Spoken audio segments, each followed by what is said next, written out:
Hello everyone and welcome back to the ISC guide. This is going to be a very short video जहाँ पे मैं तुम्हारा जो psychology का board paper था I am going to run through it and I am going to tell you the answers for each and every question. Written answer की पूरी वाली अभी तक मैंने प्रिपेयर नहीं किया क्योंकि there can still be some mistakes in this answer की। ठीक है, such as the first question only क्योंकि अभी तक कंफर्म नहीं किया गया है whether it is in the syllabus और नॉट। ठीक है, तो ये वाला आंसर इसका is injunctive social norm. Usually descriptive and injunctive social norm are taught together. तो इसके लिए जब उनने सिलेबस में मेंशन किया है descriptive norm, then they should have also technically mentioned injunctive norm, but हमें सिलेबस में सिर्फ और सिर्फ डिस्क्रिप्टिव नॉर्म लिखा हुआ है। This is out of syllabus but we still can not confirm कि काउंसिल इसका एक ग्रेस मार्क देगा कि नहीं। That usually happens. मैंने जितने इंचार्जेस से बात की उन्होंने बोला कि जब चेकिंग चालू होती है at that time only they deliberate over these things and decide करते हैं कि मार्क्स देना है कि नहीं। I conducted a poll on the WhatsApp channel and I think 500 people में से 450 लोगों ने एक क्वेश्चन रॉन्ग किया है। I talked to some of the people through mail, through YouTube कि तुम्हें कैसे आंसर राइट आया and they said कि in one reference book in injunctive social norm का डेफिनेशन दिया हुआ है, तो some people just read it, many people didn't क्योंकि वो सारे बुक्स में नहीं है। ओके, तो इसका answer is injunctive social norm. We'll still have to see कि इसका ग्रेस मार्क मिलेगा कि नहीं, होपफुली मिले। Okay, then Howard Gardner's theory of intelligence, यहाँ पे good at playing violin, compose भी करती music, this is of course musical intelligence. Then MMP है 2 की स्केल पे। ठीक है, तो मैं जितने भी तो एक बार रन थ्रू कर लेते हैं, I am sure you would have remembered it. यहाँ पे फ्रीक्वेंट फाइट्स है, दिस कॉजेज डिस्ट्रेस। ठीक है, स्ट्रेस होता है, साइकोलॉजिकल स्ट्रेस आता है एंड देन डेफनेस हो जाती है without any medical reason, right. तो without any history of auditory और फिजिकल एलिमेंट, तो दिस इज क्लासिकल हिस्टेरिया। ठीक है, जहां पे साइकोसोमैटिक कंप्लेंट्स आती है through psychological stress. Then state any one condition that facilitates the formation of a group. Very easy, इसमें तुम प्रॉक्सिमिटी, सिमिलैरिटी और कॉमन गोल्स एंड मोटिव्स, इन तीनों में से कोई भी एक लिख सकते थे। देन टाइप ऑफ लोकस बताना था, इसका answer is external locus of control क्योंकि वो अपने कोच को ब्लेम करती है for her loss. Instead of taking it on a self, responsibility लेने से अच्छा वो किसी पे ब्लेम करती है, तो it is external locus of control. Then relations में तुम्हें बेसिकली यहाँ पे टेक्निक देके रखी है ये दोनों, एंड उनका जो बड़ा पार्ट का थ्योरी है वो तुम्हें आइडेंटिफाई करना था। तो free association is psychoanalytic therapy, deinstitutionalisation is psychosocial rehabilitation. एक भी स्पेलिंग मिस्टेक इसमें नहीं चलेगी। Okay, then melancholic and ectomorph, ये वाला एक्चुअली हम लोग को ये वाला जो थोड़ा रिलेशन है ये दो थ्योरीज के बीच में, तो ये वाला रिलेशन हम लोग को एक बोर्ड क्वेश्चन में पूछा गया है but that was in a written question for 4 marks. ठीक है, जहां पे हम लोग को शेल्डन की थ्योरी एंड हिपोक्रेटिस की थ्योरी को लिंक करना था। यहाँ पे भी सेम चीज करनी है, तो मेलिंकोलिक एंड एक्टोमॉर्फ है, तो सैंग्विन एंड एंडोमॉर्फिक। ठीक है, वरना एंडोमॉर्फ, यहाँ पे एंडोमॉर्फिक नहीं एंडोमॉर्फ आएगा। सैंग्विन वाले लोग and endomorphs both are sociable and cheerful and optimistic, इसके लिए ये रिलेशन करेक्ट बैठेगा। Coming to assertion and reason, यहाँ पे करेक्ट मार्क किया गया है। Some children do not maintain an eye contact, ये वाला अगर पढ़ोगे तो दिस इज डिस्क्राइबिंग ऑटिज्म। ठीक है, आई कॉन्टैक्ट मेंटेन नहीं कर पाते एंड ये repetitive patterns of behaviour is called stimming, ये भी एक सिम्टम है। एंड यहाँ पे एंटी सोशल पर्सनालिटी डिसऑर्डर का एकदम करेक्ट उनने देके रखा है कि इंपल्सिव बिहेवियर आता है एंड रिमोर्सलेस बना देता है, तो बोथ आर करेक्ट बट ये एक दूसरे को एक्सप्लेन नहीं करते, स्पेसिफिकली रीजन एसोसिएशन को एक्सप्लेन नहीं करता, तो इसके लिए B answer. Moving on to this, यहाँ पे members of an agricultural society possess an attitude of cooperation and common interest. True, क्योंकि उन दोनों को जितने भी लोग हैं बेसिकली वो ग्रुप में they have to help each other out. ठीक है, बहुत सारी चीजें रहती है, फॉर एग्जाम्पल उनको मार्केट में साथ में कोलैबोरेट करना पड़ता है to sell the good at one particular rate. ठीक है, तो ये सारी चीजें बहुत सारा कोलैबोरेशन कोऑपरेशन मांगती है, तो association is right and since they are of the same occupation which is promoting this, reason is also right, तो answer is A. Coming to this, actually यहाँ पे द पर्सन जिससे मैंने पेपर लिया has marked it wrong. यहाँ पे the correct answer is D and I will justify. ये थोड़ा ट्रिकी था and I will tell you exactly why. ठीक है, hits people randomly and believe certain voices, auditory hallucination, सीधा तो ये कैंसिल कर दो। देन यहाँ पे और यहाँ पे ही स्टिल सीज हर, जबकि वो you know she has perished, तो this is a visual hallucination. यहाँ पे giggling at uncle's funeral whom he was deeply attached, this is a symptom of disorganised schizophrenia. Specifically ये positive symptoms में आता है under disorganised behaviour. Okay, जहां पे social immaturity आ जाती है पर्सन में। ओके, तो ये एक अगेन एक्चुअली पॉजिटिव सिम्टम है। तो दी ओनली आंसर लेफ्ट, अगर तुम्हें एलिमिनेशन से निकालना था तो भी डी आता, वरना नहीं तो मैं डी भी बता तो नेगेटिव सिम्टम कैसे। यहाँ पे the main keyword is unable to express yourself, तो ये क्या हो जाती है, affective flattening. But many people got confused paper skate and head shoe देख के, and this was specifically given to confuse you, that is what I believe. Okay, and it was actually also given to test whether तुम्हें जो word salad है उसका meaning समझा कि नहीं, क्योंकि मेनी पीपल सॉ दिस, उनको लगा वर्ड सैलेड है एंड उनने काट दिया। Okay, but paper skate and head shoe are not word salads. Word salad would be when you're reaching for something and तुम्हें totally something else आ रहा है। यहाँ पे अगर तुम सोचते बैठो, फॉर एग्जाम्पल पेपर स्केट क्या हो सकता है, if you think a lot तुम उसको रिलेट कर सकते हो to a pen, head shoe तुम रिलेट कर सकते हो टू अ हैट, बट जब वर्ड सैलेड होता है it is completely and utterly unrelatable. ठीक है, it is like when you are reaching for a book and तुम्हारे हाथ में कैंडल आ रही है, ठीक है, you know something totally random, उसको बुक बोलना है बट वो कैंडल बोल रहा है, उसको फोन बोलना है बट वो वॉशिंगटन डीसी बोल रहा है, you know something like that, जो एकदम इनकोहेरेंट स्पीच हो जा रही है। यहाँ पे हम लोग को स्टिल कोहेरेंट समझ में आ रहा है, ठीक है, word salad is incoherent. Moving on, 10th very easy, सिर्फ एक वाला है, स्टैंडर्ड प्रोग्रेसिव मैट्रिसेस में A to E सेट्स आते हैं विद 12 आइटम्स ईच, तो C इज द आंसर। यहाँ पे द आंसर इज एनिमिज्म। यहाँ पे बोलता है bad car you made me fall, ठीक है, तो बेसिकली जो मोंटी बच्चा है, दैट बच्चा बिलीव्स कि कार ने उसको गिराया, अगर कार ने गिराया दैट मीन्स उसके पास ये कैपेबिलिटी होनी चाहिए करने के लिए, राइट, तो ही बिलीव्स बेसिकली कि उस एनिमल के पास, सॉरी उस ऑब्जेक्ट के पास एक सोल है, तो that is animism. Moving on, Seema, यहाँ पे वो क्या करती है, जो अपने टीम मेंबर्स रहते हैं जो लेट आती है, she scolds them, she reprimands them, but जब वो खुद लेट आती है शी सेज कि अरे मेरे पास बहुत सारा रिस्पॉन्सिबिलिटी था, मेरे पास बहुत सारा काम था, तो this is self serving bias, correct यहाँ पे जो मार्क किया गया है। Coming to Rehan, Rehan is passionate about physical fitness, तो इसका PQRS देखते हैं, cognitive component, he believes that physical exercise is beneficial, तो ये करेक्ट है। Q is wrong, persuade his friends to join the sports club, यहाँ पे कुछ फीलिंग की बात हुई नहीं, affective is feeling component, emotional component, यहाँ पे कुछ ऐसा बोला ही नहीं गया, तो Q is wrong. Then R पे आता है cognitive component, he feels refresh, तो ये तो एक्चुअली क्या हो गया, एक अफेक्टिव कंपोनेंट है जहाँ पे फीलिंग आ रही है, कॉग्निटिव कंपोनेंट नहीं है, cognitive component are beliefs, are thoughts, are perspectives, and lastly behavioural component, उसको ये लगता है कि फिजिकल एक्सरसाइज इज बेनिफिशियल, इसलिए उसने एक मेंबरशिप ली ना स्पोर्ट्स क्लब, तो द करेक्ट आंसर यहाँ पे जो मार्क भी करेक्ट करके रखा है स्टूडेंट ने, it is only P and S। Okay, moving on to section B, Suraksha private limited, behavioural analysis का मेथड जो यहाँ पे लिया गया है that is called a situational test, and यहाँ पे Paul Costa and Robert McCrae की theory is the big five personality type, वरना ओशन वाली थ्योरी। ओके, यहाँ पे तुम्हें बेसिकली बताना था कि कौन से 3 डायमेंशंस है which would be most preferred, and you have to relate to this example, ठीक है, तो कैंडिडेट्स में कौन सी 3 चीजें वो जो पैनलिस्ट हैं दे वर लुकिंग फॉर, तो the first is openness to experience, क्यों, क्योंकि उसको एक दिन पहले एक कंप्लीटली नई चीज दी जा रही है, तो that person should of course be open to experience, he should be ready and willing to take on this opportunity which is given to that person, ठीक है, तो candidate should be high on openness to experience. Then next वाला आता है consciousness, that candidate should be high on consciousness, क्यों, क्योंकि high scorers are ordered, they are systematic, तो organising के लिए एंड एक दिन पहले इतनी सिग्निफिकेंट चीज करनी है तो it would need a lot of organisation, a lot of structureness, a lot of systematic thinking.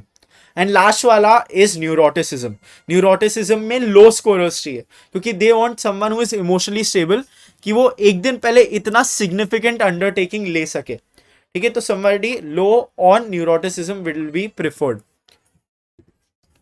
Moving on, यहाँ पे आर्टिफिशियल इंटेलिजेंस, ठीक है, ये वाला paragraph is related to stress, तो यहाँ पे the type of stress is occupational वरना वर्क रिलेटेड स्ट्रेस, थोड़ा सा क्रॉनिक स्ट्रेस भी इधर, right, and then 3 work related causes, तुम कुछ भी लिख सकते थे, ओके, इधर this is not completely given in the syllabus, तो तुम उसको justify करके लिखते, it would be right, you could have taken things like fear of becoming irrelevant जो यहाँ पे देखे रखा है, fear of losing your job, fear of being replaced, ये सारी चीजें are completely fine यहाँ पे, as long as you have justified it, उसका कोई example देके रखा है, it should work। देन यहाँ पे आता है ये वाला, मैनी पीपल, अगेन मुझे मेल किया, यूट्यूब पे बोला, people got this wrong and specifically I think for one word. यहाँ पे हमें आइडेंटिफाई करना था the type of conditioning use by Parminder teacher. ठीक है, यहाँ पे हम लोग को एटीट्यूड चेंज बोला जा रहा, you can also read this, तो यहाँ पे तुम्हें पता चलेगा कि तुम्हें फॉर्मेशन ऑफ एटीट्यूड से ही उठाना था एंड उससे रिलेट करना था। तो many people saw the word associate and वो लोग क्लासिकल कंडीशनिंग लिख के आ गए। बट अगर ढंग से एग्जाम्पल पढ़ते यू वुड हैव अंडरस्टूड कि ये ऑपरेंट कंडीशनिंग है given by B F Skinner. Okay, यहाँ ऑपरेंट कंडीशनिंग कैसे, operant conditioning is related to rewards and punishments. यहाँ पे ये जो पहले बच्चा है Parminder, he dislike physics, but then जब उसके एफर्ट्स को रिकग्नाइज किया गया, अप्रिशिएट किया गया, वो इंटरेस्ट लेने लगा। तो this recognition and appreciation acts as words of encouragement और as a positive reinforcement, and positive reinforcement आता है ऑपरेंट कंडीशनिंग में। तो इसके लिए हम लोगों को बताना था ऑपरेंट कंडीशनिंग एंड उसको ब्रीफली एक्सप्लेन करना था। ठीक है, इधर this is drawing on a bit of your knowledge from 11th grade, but you should be able to write this despite your in 12th, इतना तुम्हें पता होना चाहिए। एन्यूमरेट एनी टू प्रोसेसेस, तो इसके अलावा बहुत ऑपरेशनल को छोड़ के कोई लिखना था, तो क्लासिकल हो गया, देन हमारा ऑब्जर्वेशन लर्निंग हो गया, देन वी हैव कल्चर वाला part, then we have genetic factors and exposure to information. तो इन पांचों में से तुमने एक दो भी लिखे, सॉरी दो लिखे हैं, दैट इज इनफ, दो तुम्हें लिखने थे preferably with example. Then we come to disorders. Disorders यहाँ पे तुम्हें बोल के रखा है पर्सनालिटी डिसऑर्डर, तो it narrows down to 3 and of course this is dependent personality disorder.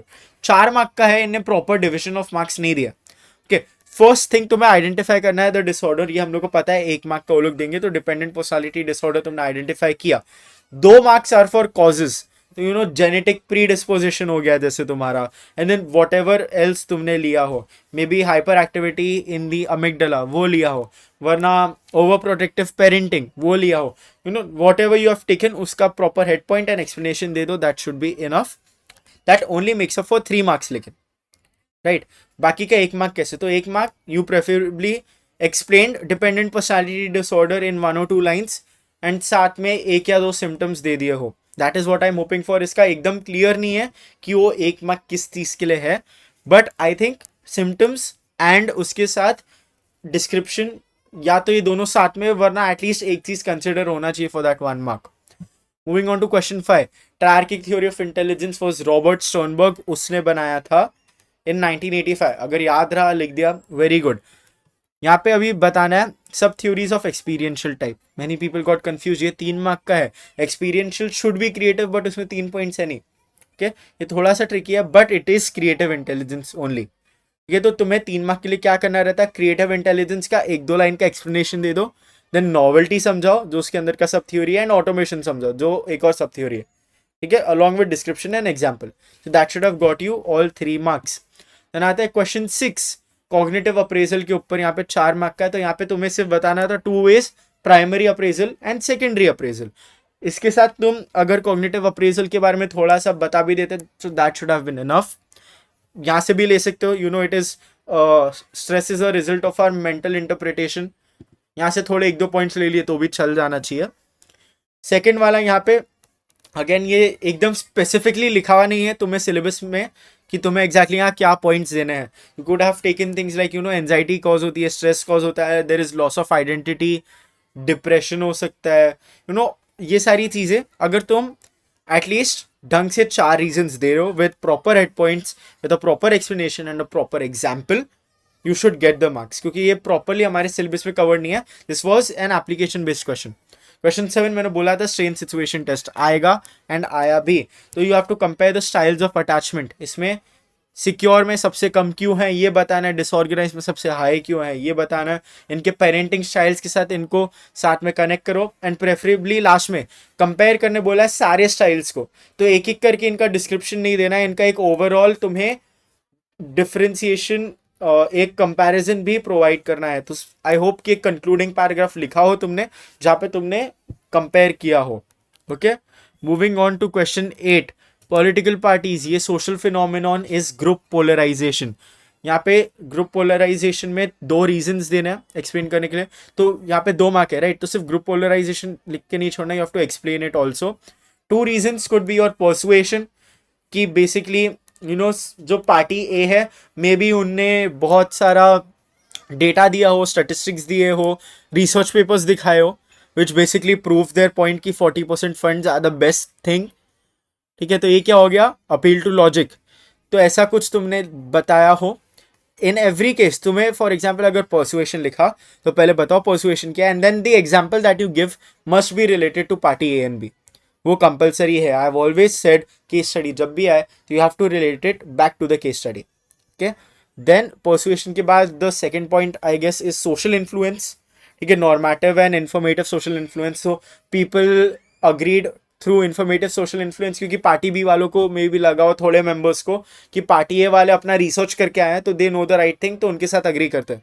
तो ये क्या हो गया, इन्फॉर्मेटिव सोशल इन्फ्लुएंस।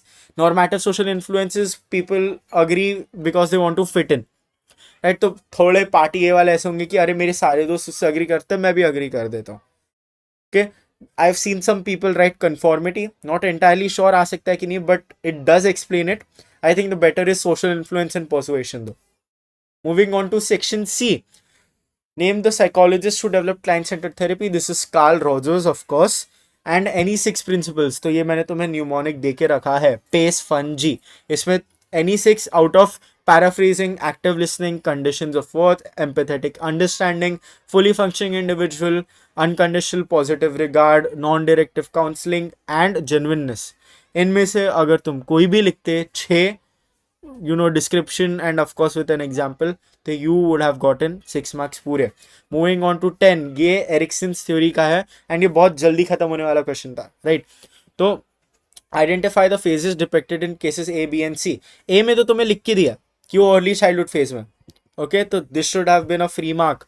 देन इसके साथ होपफुली तुमने अर्ली चाइल्डहुड का एजेस भी लिखा हो, 1.5 to 3 years।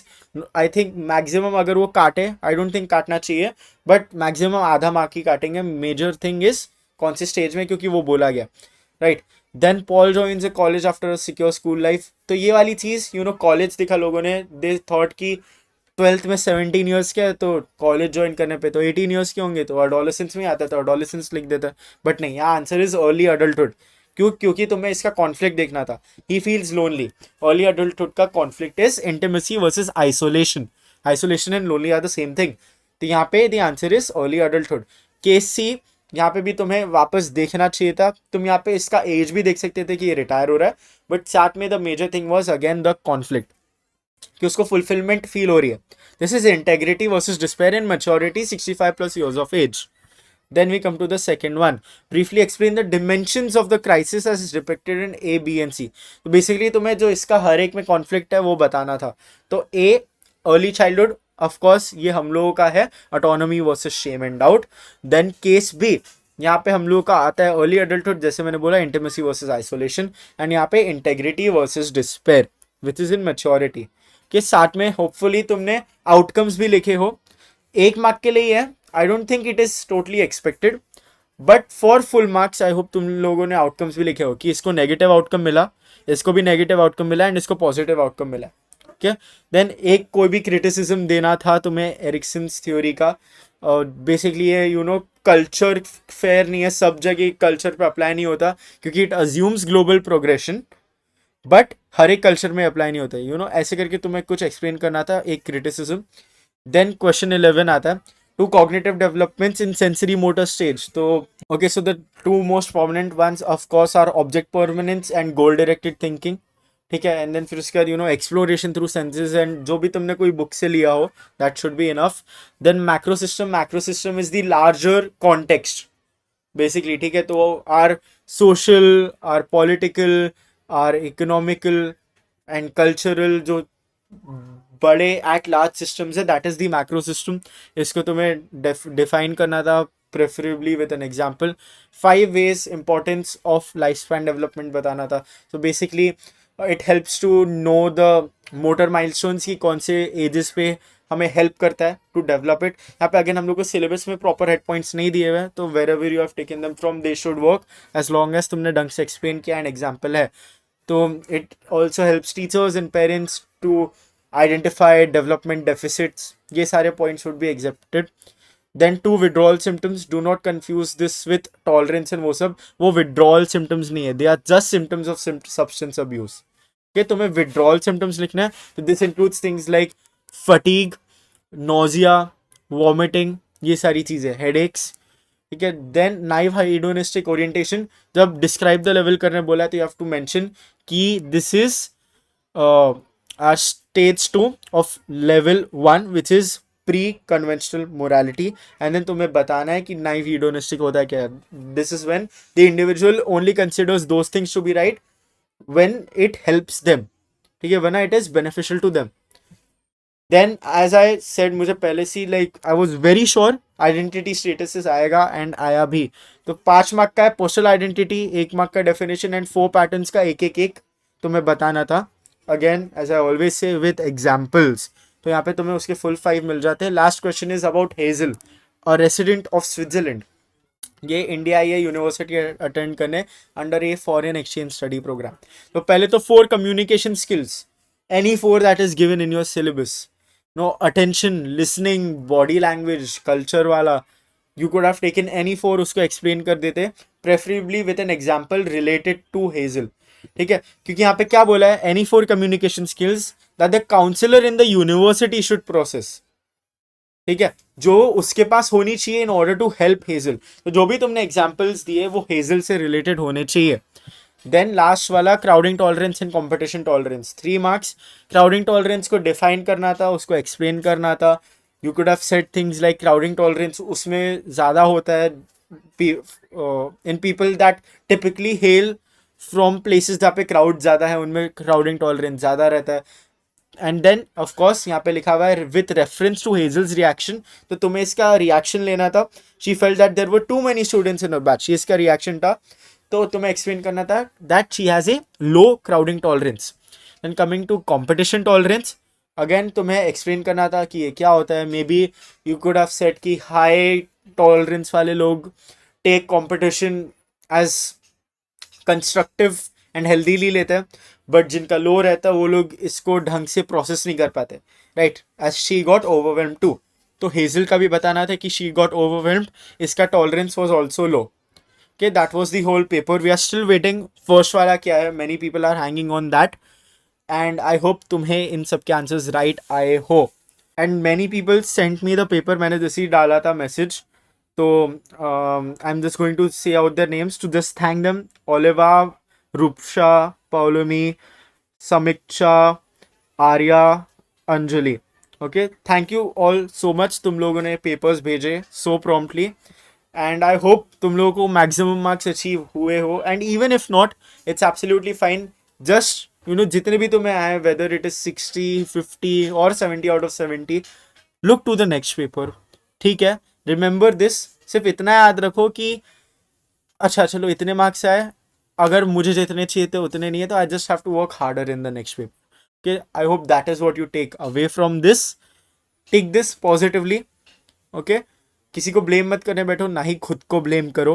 Take this as a responsibility, internal locus of control always, ठीक है। रिस्पॉन्सिबली लो इसको, believe in yourself that you can do better next time. ये पहला ही पेपर था तो ज़्यादा एंजाइटी हुई होगी, I am sure of it, but जैसे जैसे तुम और सेटल इन करने जाओगे आफ्टर 1 और 2 पेपर्स, तुम्हारे पेपर बेटर हो जाएंगे, आई प्रॉमिस, ठीक है। जब से तुम्हारा नर्व्स थोड़ा गिरने लगेगा, maybe you are writing in a new centre या फिर ऑन अ न्यू बेंच, नया environment creates more stress, more anxiety. So just keep calm, stay cool, and prepare for the next exam. All right, all the best. If you have any exam tomorrow, all the best for that too, and bye bye.